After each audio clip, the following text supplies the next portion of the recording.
عليكم ورحمة الله تعالى وبركاته أعزائي التلاميذ. اليوم معكم في درس جديد وهو درس التمييز. إذن سوف نتطرق لتعريف التمييز، ما هو التمييز، ثم أنواع التمييز، ثم تمييز العدد. إذن سوف نقوم بتحليل هذه الأمثلة لنستخلص أو نستنتج تعريفا للتمييز. عندنا: أعطيت الفقير صاعا قمحا. لو قلنا أعطيت الفقير صاعا وصمتنا، إذن صاع ماذا؟ هل هو صاع ذرة؟ هل هو صاع قمح؟ هل هو صاع تمر؟ إلى غير ذلك. إذن هذا الصاع ميزناه بالقمح. إذن فالتمييز هنا عندنا قمح. نلاحظ أن صاع عندنا نكرة، لا نعرف اسم نكرة منصوب، اسم نكرة منصوب، لا نعرف صاع ماذا. إذن فجاء القمح تمييز لكلمة صاع، فيصبح بذلك المميز والصاع والتمييز هو قمحا. نلاحظ في الجدول المميز هو الصاع والتمييز قمحا. مفهوم؟ نمر الآن لهذا المثال: امتلأ قلبه سرورا. لو قلنا امتلأ قلبه سرورا، قلنا امتلأ قلبه ماذا؟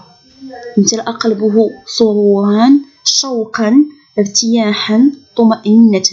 لأن هذه الجملة امتلأ قلبه ميزناها بالسرور، فجاء المميز هنا ليس مفرد بل عبارة عن جملة. مفهوم؟ إذا المميز هنا هو امتلأ قلبه. نلاحظ أن هنا جاء نوعه مفرد كلمة واحدة، لكن في هذا المثال جاء عبارة عن جملة، وبالتالي نستنتج أن المميز قد يأتي يا إما مفرد وقد يأتي جملة. أما بالنسبة للتمييز فهو سرورا. مفهوم؟ نتفق على شيء واحد، وهو أن التمييز اسم نكرة منصوب. نلاحظ قمح النكرة، قمح نكرة، خلق النكرة، سرور النكرة، إشراق النكرة، وتجتمع في كونها جاءت توضيحا وبيانا للجملة أو الكلمة التي قبله. إذن التمييز، استنتاج: التمييز اسم النكرة يأتي لتمييز اسم مبهم أو جملة مبهمة قبله، ويسمى كل منهما مميزا. عرفنا أن في هذه الجملة هناك التمييز ويكون قبله مميز، ويأتي التمييز اسم نكرة منصوبا. مفهوم؟ لكن ليس دائما. إذن ننتقل لأنواع المميز. عندنا مميز ملفوظ وعندنا المميز ملحوظ. نلاحظ الأمثلة.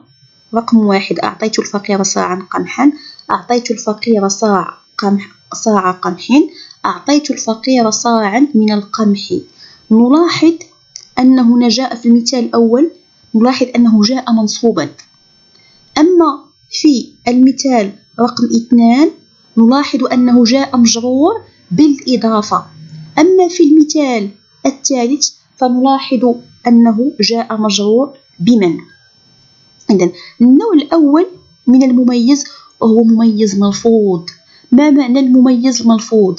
المميز ملفوظ يكون عبارة عن كيل مثل الصاع، ويكون عبارة عن مساحة مثل المتر المربع إلى غير ذلك، وقد يكون عبارة عن وزن. مثلا اشتريت كيلوغراما تمرا. لأن هنا المميز عندنا نلاحظ أنه مميز ملفوظ، أي ننطق نلفظ. إذن أعيد: الملفوظ يكون هو مميز عبارة عن كيل مثل صاع، أو مساحة عبارة عن متر مربع إلى غير ذلك، وقد يكون عبارة عن وزن كيلوغرام. أعطيتكم مثال: اشتريت كيلوغراما تمرا. وقد يكون عبارة عن عدد، مثال: في الفصل 30 تلميذا. إذن في الفصل 30 تلميذا، المميز هو 30 بماذا ميزنا التمييز اللي أعطيناه؟ تلميذا. مفهوم؟ أما بالنسبة لإعراب هذا الملفوظ، إذن يكون هذا النوع منصوبا، لكن يجوز جره بالإضافة أو بمن. فالتمييز الملفوظ نلفظه. مفهوم؟ بالنسبة لإعرابه قلنا يكون منصوبا، لكن يجوز جره بالإضافة أو بمن. نلاحظ هنا في المثال أعطي الفقير قمح صاع، مجرور بالإضافة. أعطيت الفقير صاعا من القمح، إذا مجرور بمن. نمر للنوع الثاني. النوع الثاني وهو التمييز الملحوظ. إذا التمييز الملفوظ نلفظه، ننطقه، يكون عبارة عن كيل أو مساحة أو وزن أو عدد. أما التمييز الملحوظ فنلاحظه فقط، نستنتجه من المعنى ونفهمه من معنى الجملة. نلاحظ: امتلأ قلبه سرورا. مفهوم؟ إذا امتلأ قلبه. المميز هنا عندنا ليس بوزن، ليس بمساحة، ليس بعدد. مفهوم؟ بماذا امتلأ قلبه؟ اشتياق، طمأنينة، قلنا سرورا. إذن فالمميز هنا عندنا هو امتلأ قلبه، عبارة عن جملة، نوعه جملة، والتمييز عندنا سرورا.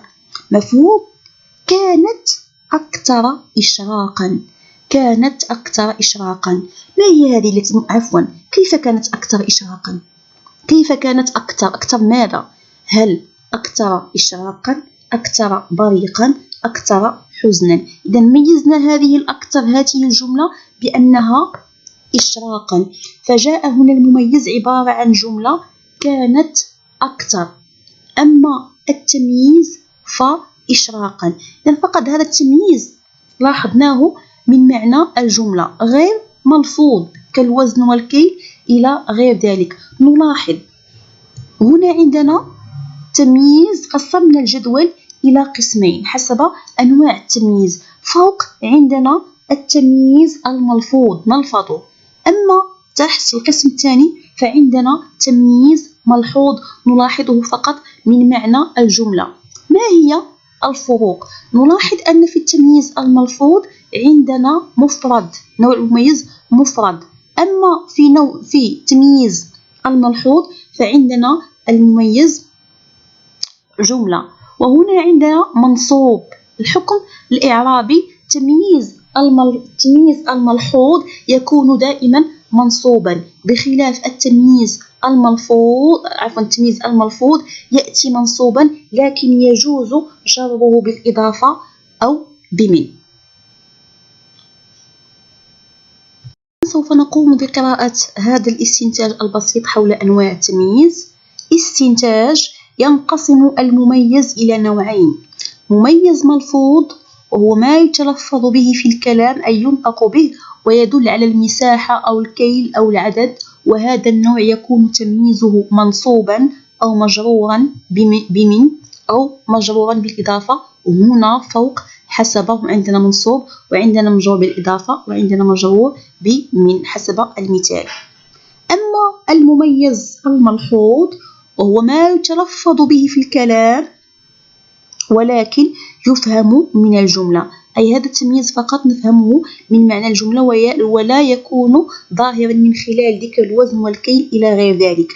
وهذا النوع يكون تمييزه منصوبا دائما كما نرى هنا في الجدول: منصوب منصوب منصوب، لأن كما قلنا هذا الجزء الأعلى هو مخصص للتمييز الملفوظ، أما الجزء السفلي فهو مخصص للتمييز الملحوظ.